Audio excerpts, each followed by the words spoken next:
नमस्कार दोस्तों, AGN network के एक्सक्लूसिव बुलेटिन में आपका स्वागत है। मैं हूं अमन और आज हम अमेरिका के एक ऐसे सीक्रेट मीटिंग की बात करेंगे, यानी कि यूएस फेड की यह सबसे ज़रूरी मीटिंग इस महीने 28 और 29 अक्टूबर को होने वाली है और इसका फाइनल फैसला 29 अक्टूबर की रात तक आएगा। पूरी दुनिया की नज़र इस पर रहेगी। अब जानते हैं कि इस फैसले से आपकी मंथली ईएमआई, घर के तेल मसाले और बच्चों की फीस को सीधा असर क्या पड़ेगा।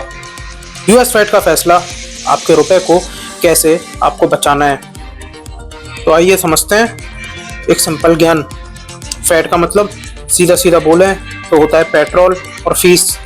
दोस्तों, यूएस फेड को आप अमेरिका का सबसे बड़ा बैंक समझ लीजिए। इनके फैसले से दो बड़ी चीज़ें होती हैं। पहला तो इन्फ्लेशन यानी कि महंगाई, और फिर रुपए की ताकत।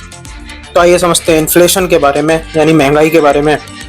अगर फेड ने गलत फैसला लिया तो महंगाई बढ़ जाती है।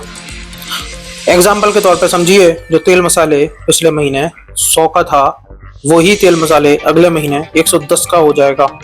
इसे ही इन्फ्लेशन का दर कहते हैं। रुपए की ताकत। जब यूएस फेड डॉलर को मजबूत करता है तो इंडियन रुपीस कमज़ोर हो जाता है।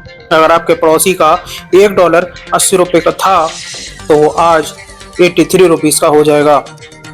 तो इसका अगर एक और एग्जांपल से समझें तो अब जैसे चाइना से अगर आप टीवी खरीदने को जाते हैं तो फिर उसके लिए आपको ज़्यादा रुपए देना पड़ेंगे। फेड का फैसला सीधा माने तो आपका खर्चा बढ़ता है या कम पड़ता है। तो आइए अब आगे समझते हैं कि फेड का फैसला आपकी दो सबसे और ज़रूरी चीज़ों पर क्या असर डालता है।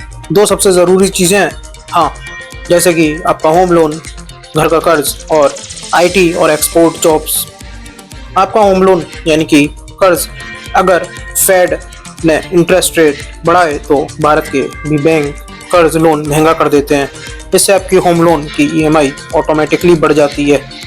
आपने सोचा ही नहीं और आपका खर्चा बढ़ गया। अब बात करते हैं आईटी और एक्सपोर्ट जॉब्स की। जब रुपये कमज़ोर होता है तो आईटी कंपनीज जो बाहर सामान बेचती हैं को ज़्यादा पैसा मिलता है। एजीएनएन के अंदर की बात यह है कि रुपये जितना कमज़ोर होगा, आईटी और एक्सपोर्ट सेक्टर में नौकरियां उतनी ही तेज़ी से बढ़ती हैं।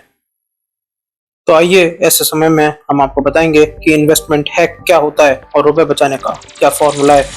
तो अब सवाल ये है कि इस उलझन भरे समय में अपने रुपए की हिफाजत कैसे करें। तो आइए पहले समझते हैं गोल्ड की सेफ्टी, यानी कि सोना। जब भी दुनिया में दर का माहौल बनता है, लोग कागज़ के नोट, डॉलर, रुपये छोड़कर गोल्ड यानी कि सोने में इन्वेस्ट करते हैं, उसे खरीदते हैं। गोल्ड हमेशा सेफ रहता है। सरकारी गोल्ड बॉन्ड्स में पैसा लगाना 2 गुना फ़ायदा देता है। आपका पैसा भी सेफ और इंटरेस्ट भी मिलता है। फिक्स डिपॉजिट्स की शांति। जो लोग रिस्क नहीं लेना चाहते उन्हें बैंक एफडी में पैसा रखना चाहिए। ये सबसे शांत और भरोसेमंद इन्वेस्टमेंट है। क्रिप्टो का रिस्क। अगर आप बड़ा रिस्क लेना चाहते हैं तो एक्सपर्ट्स की माने तो कई समय से लोगों ने क्रिप्टो में इन्वेस्ट करना चालू किया है। क्रिप्टो में एक छोटा सा हिस्सा लगा सकते हैं, लेकिन याद रहे इसमें पैसा बहुत तेज़ी से डूब भी सकता है। तो अगर आप हमारी माने तो डॉलर के गिरने या चढ़ने से घबराइए मत, बस सोच समझकर अपना रुपया इन्वेस्ट करिए। आप अपने रुपए को कहाँ लगा रहे हैं, कमेंट में ज़रूर बताएं। ऐसी ही सरल भाषा में न्यूज़ को समझने के लिए एजीएनएन नेटवर्क को ज़रूर सब्सक्राइब करें, लाइक करें, कमेंट करें और ज़्यादा से ज़्यादा शेयर करें और हमसे जुड़े रहिए।